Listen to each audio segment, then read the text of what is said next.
this tutorial, I'm going to show you how to go through the steps to solve the problem that we have here, which is that x of t is u of t minus 2 and h of t is e to the minus 3t u of t. This is going to be convolved to give us y of t. This is the convolution integral. And when you substitute in x and h, you end up with x of tau becomes u of t minus tau minus 2, and h of t minus tau becomes e to the minus 3, the quantity t minus tau, times u of t minus tau d tau. The next step is to set the limits. So first we look at where is this u function. It's not 0. It's either 1 or it's 0.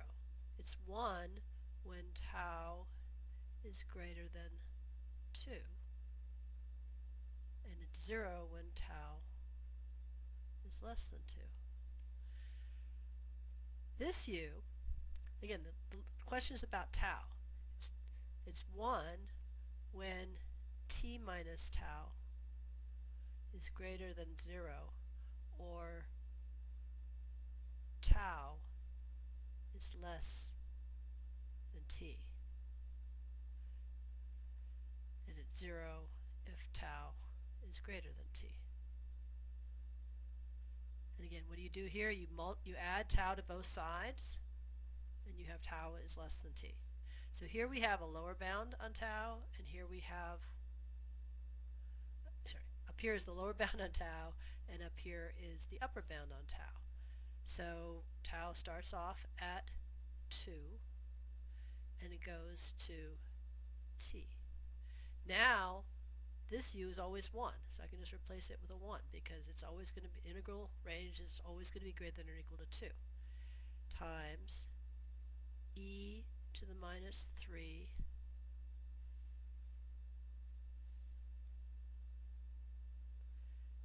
quantity t minus tau times 1 d tau. Now, you have to integrate that, and what do you get? You can't quite do it yet. You have this you have this thing in parentheses, so the easiest thing to do is to distribute this multiplication inside. I'm going to leave the integral alone. It goes from 2 to t, and you have e to the minus 3 t, e to the minus plus 3 tau d tau. And something that I left off up here, partly because it was too crowded, but it's important to realize that this isn't true for just any t. This integral only works when t is greater than your lower bound, in this case, which is 2. Now, the way to remind myself of that is that I'm going to multiply this whole thing by u of t minus 2. Now I know that if t is less than 2, the answer is 0.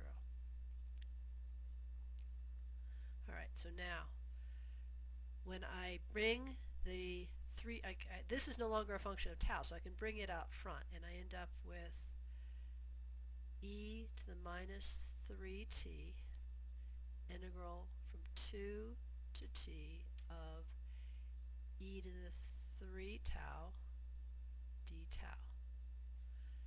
And now you do the actual integration. Again, we keep the e to the minus 3t out front. And then we have e to the 3 tau times 1/3. That's what's integrating this will give us.